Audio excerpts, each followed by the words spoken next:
Wow, it is that easy. I did not realize this before, but of course, it is in fact this easy to guarantee your offlaners level 2 for free. All you have to do is be willing to sacrifice a sentry ward. Let's check it out. And I want to be clear, I'm not just sucking this Nyx's I hopped into this replay because I wanted to make an Oracle guide. And then I just saw that this Nyx did this and I had to highlight it because it's goated. So you see here, he positions himself in the off lane, in the deep ends of his off lane, or rather radiant safe lane. You could call this in the trenches, whatever you want to say. He's deep, right? Really, what he's doing is, if you go back to like 2-3 years, he's doing some off lane shenanigans is what this previously was called, where it got patched, but oftentimes people would stay here at the very beginning of the lane and then just try to drag creep waves constantly if their lane was unapproachable from their hero's point of view, from their hero matchup. They patched that. They made it so that creeps are unaggroable by, well, most things will say going from their starting location all the way to the lane. It's very difficult to get creeps to do anything other than just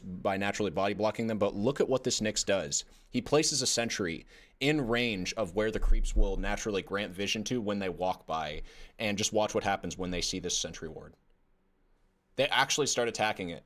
Sentry wards still aggro creeps. And how do you give creeps vision of a sentry ward to actually aggro them onto said sentry ward? You put it in range of a tower. But how do you make sure that the tower doesn't aggro onto the sentry ward? You have to place it in a very specific location. So put it behind trees, but still in range of the tower, such that the enemy tower grants true vision of the ward, such that when the creeps walk by, they will see it. They will actually see it, like with their true sight eyes of the tower, and then go aggro onto it. And of course, you're wondering now, if you're a noob, why the heck would you ever do this? You're giving away a free sentry ward. Even though they don't give golden EXP, don't you want to use these things for the lane?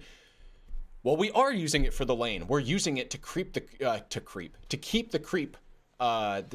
creep wave here at the tower. You can see he's even trying to get he's trying to shove his hero in front of the creeps after they got done aggroing onto the tower to attempt to body block them further, so that they eventually, when they meet with the creep wave, they meet way later than your creeps arrive to the natural equilibrium point of the lane, which would be right here. Because they spent time dicking around on that ward, it pulls the creep wave back, and it guarantees your offlaner a safe first few creep waves. You also see the Nyx used Mind Flare on the range creep. I mean, that's just like one extra little thing he did. You don't necessarily need to do this. You could give that EXP to your offlaner, but he did that, and I would say it's to further keep the creep waves bouncy, but since he sniped the range creep and his lane was already in a position to push, it looks like, if anything, that's just probably going to make it easier for Doom to balance it right here, right outside of his tower. So this was a really sick play. I also like how he comes over here to block the easy camp afterwards, but that's not what I'm trying to highlight in this video. Just really wanted to highlight that this is a way. You do have to sacrifice something, gotta sacrifice your sentry ward, but it is an insane tool if you have just a dog shit lane matchup level 1, like a Doom plus most heroes, because Doom as an offlane hero sucks level 1 because he typically starts Devo. Even if he doesn't start Devour, Scorch Earth just is not that amazing in mobility at level 1. And so yeah, if you identify 2 melee heroes into a really scary core matchup like a stun plus another hero that can set up, just sack that level 1, throw that sentry out there, get the creep waves bouncing back and forth between the towers, because goddamn, I do not want to engage Chaos Knight Oracle directly. I would much rather his creep wave gets pushed, and then my creep waves gets pushed, and then all I have to do is worry about last hitting under towers or right outside of my tower for the first few creep waves. As you see, now that these creep waves collide, they collide way back here, and they're still bouncing back and forth. Nyx being a hero that can naturally, push and pull creep waves with Mind Flare. I'm getting too far into the example. I already made my point. This is an insane trick. You should use it.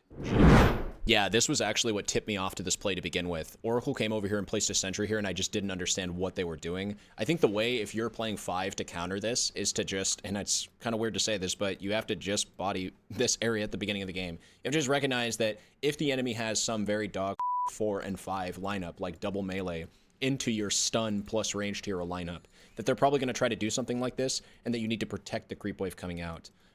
Yeah, there you go. GG.